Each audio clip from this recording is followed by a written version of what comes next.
Hello guys, today I bring you this game played between two random players on chess.com. Let's analyze it. So white starts with e4, black replies with d5. We have the Scandinavian defense on the board. White accepts it by taking the pawn and black recaptures the pawn with d5. Some normal developing moves by white and black, and now we see black pins the knight to the queen, white castles, and white tries to kick the bishop. Black retreats,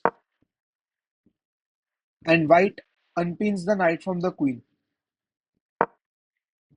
Black develops the knight, white develops the pawn,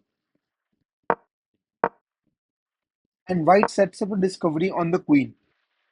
Here basically when the knight moves, then the queen is under attack from the bishop, so black prevents it and moves the queen to safety to c7. Here white offers a trade of bishops, black accepts the trade, white recaptures the queen. Now black tries to put the white knight out, but white blunders. White takes the e6 pawn and black recaptures it. Now white takes the e6 pawn, and here white is thinking that white can attack the king and thinking it is vulnerable.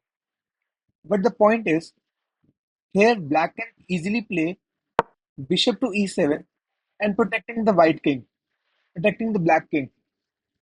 White tries to pressurize the black bishop by moving rook to e1.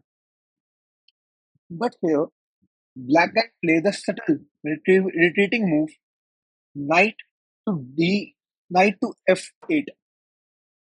Here the black queen can easily protect the black bishop, and here the knight is attacking the queen.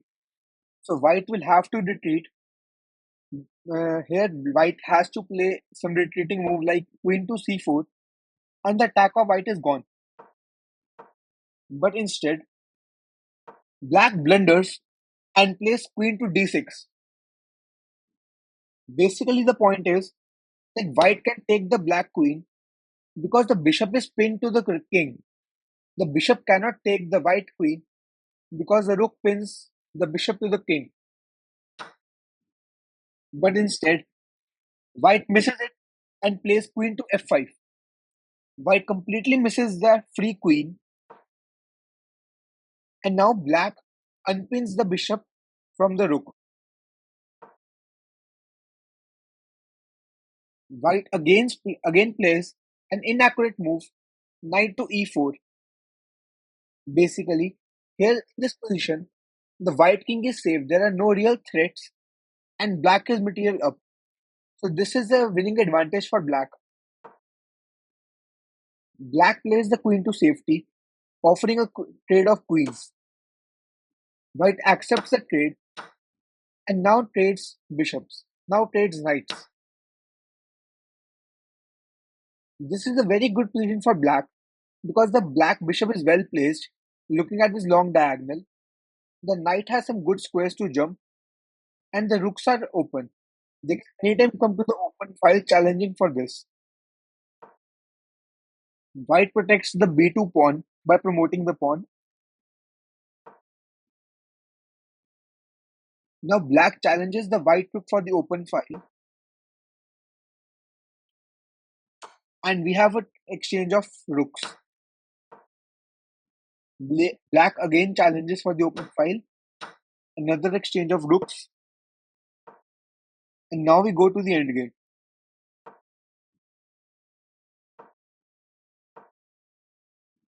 Some normal moves from both the sides.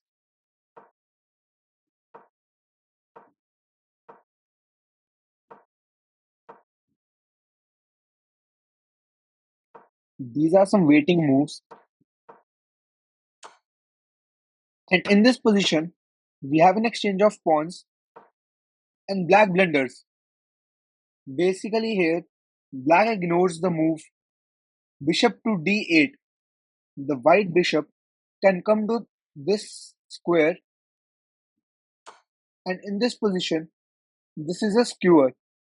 The black king has to go to either f7 or e6, and the black bishop is gone.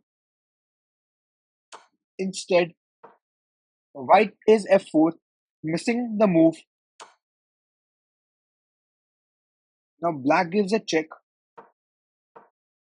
and moves the bishop to e1. White protects the c3 pawn, advances it forward, and we have an exchange of pawns. Now black desperately attacks the d4 pawn, and white plays a little inaccurate move.